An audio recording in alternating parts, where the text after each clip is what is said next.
Assalamualaikum warahmatullahi wabarakatuh.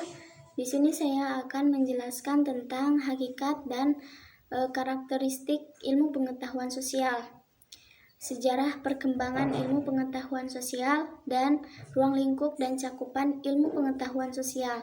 Yang pertama yaitu hakikat dan karakteristik ilmu pengetahuan sosial. Hakikat dan karakteristik konsep dasar IPS. Hakikat IPS adalah telaah tentang manusia dan dunianya. Manusia sebagai makhluk sosial selalu hidup bersama dengan sesamanya. Dengan kemajuan teknologi pula, sekarang ini orang dapat berkomunikasi dengan cepat dimanapun mereka berada melalui HP dan internet. Kemajuan iptek menyebabkan cepatnya komunikasi antara orang yang satu dengan yang lainnya. Dengan demikian, maka arus informasi akan semakin cepat pula mengalirnya. Oleh karena itu, dapat diyakini bahwa orang yang menguasai informasi itulah yang akan menguasai dunia.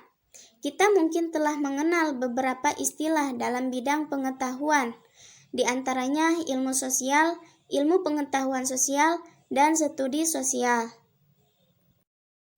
Yang pertama yaitu ilmu sosial, yaitu mempelajari tingkah laku manusia dan mempelajari manusia sebagai anggota masyarakat.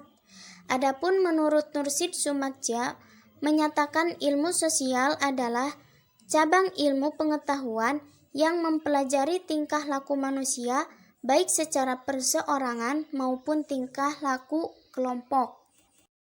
Yang kedua yaitu ilmu pengetahuan sosial. Secara sederhana, IPS merupakan integrasi dan berbagai cabang-cabang ilmu sosial, seperti sosiologi, antropologi, psikologi sosial, sejarah, geografi, ekonomi, dan ilmu politik. Saidi Harjol menyatakan bahwa IPS merupakan hasil kombinasi atau hasil pemfusisian perpaduan dari sejumlah mata pelajaran seperti geografi, ekonomi, sejarah, antropologi, dan ilmu politik. Yang ketiga yaitu studi sosial, yaitu bukan suatu bidang keilmuan atau disiplin bidang akademis, melainkan suatu bidang pengkajian tentang gejala sosial dan masalah sosial. Studi sosial bersifat multidimensional, yaitu meninjau suatu gejala atau masalah sosial dari berbagai dimensi atau aspek kehidupan. Adapun untuk karakteristik IPS itu mencakup 3 aspek kajian. Yang pertama itu setiap pengertian pendidikan harus dimiliki oleh peserta didik. Di antaranya yaitu bidang utama lingkungan adalah keluarga, sosial, dan alam sekitar, saling ketergantungan antara individu dengan individu lainnya, dan bersosialisasi dan bekerja sama dengan dalam melestarikan lingkungan. Yang kedua yaitu setiap keterampilan pendidikan IPS harus dipelajari oleh peserta didik. Di antaranya yaitu berpikir logis, kreatif, mengamati dan mampu memecahkan masalah dan berpartisipasi dalam forum diskusi.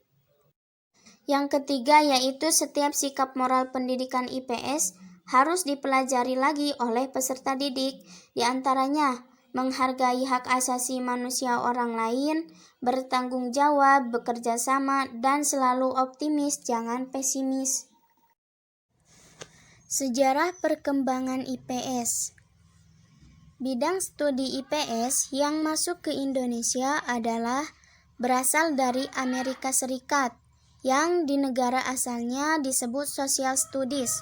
Pertama kali Social Studies dimasukkan dalam kurikulum sekolah yaitu di Rugby atau di Inggris pada tahun 1827 yang ditandai dengan perubahan penggunaan tenaga manusia menjadi tenaga mesin.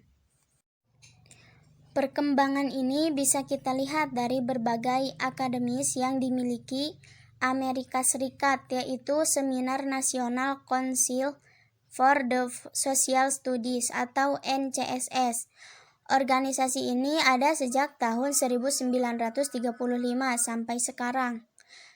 Pada pertemuan seminar tersebut, yaitu dialami banyak kebingungan dari pemikiran yang tidak jelas dan menjadi dampak perdebatan intelektual yang tidak terselesaikan. Istilah IPS pertama kali muncul di Indonesia yaitu dalam seminar nasional tentang civic education, itu tahun 1972 di Tawangmangu, Solo, Jawa Tengah. Menurut laporan seminar tersebut, itu menghasilkan 3 istilah yang muncul dan digunakan secara bertukar pakai, yakni yang pertama, pengetahuan sosial, yang kedua, studi sosial, yaitu ilmunya hanya dijadikan dalam kondisi tertentu karena yang harus dikembangkan itu ilmunya. Yang ketiga, ilmu pengetahuan sosial. Di Indonesia juga pendidikan IPS dalam dunia persekolahan berkembang secara evolusioner sejak tahun 1967. Ruang lingkup dan cakupan IPS. Istilah IPS dan keberadaannya dalam kurikulum persekolahan itu di Indonesia tidak lepas dari perkembangan dan keberadaan sosial studi atau studi sosial di Amerika Serikat. Oleh karenanya, gerakan dan paham sosial studi di Amerika Serikat banyak mempengaruhi pemikiran mengenai IPS di Indonesia. Studi sosial bukan merupakan suatu bidang keilmuan atau disiplin bidang akademis, melainkan lebih merupakan suatu bidang pengkajian yaitu tentang gejala dan masalah sosial dalam kerangka kerja.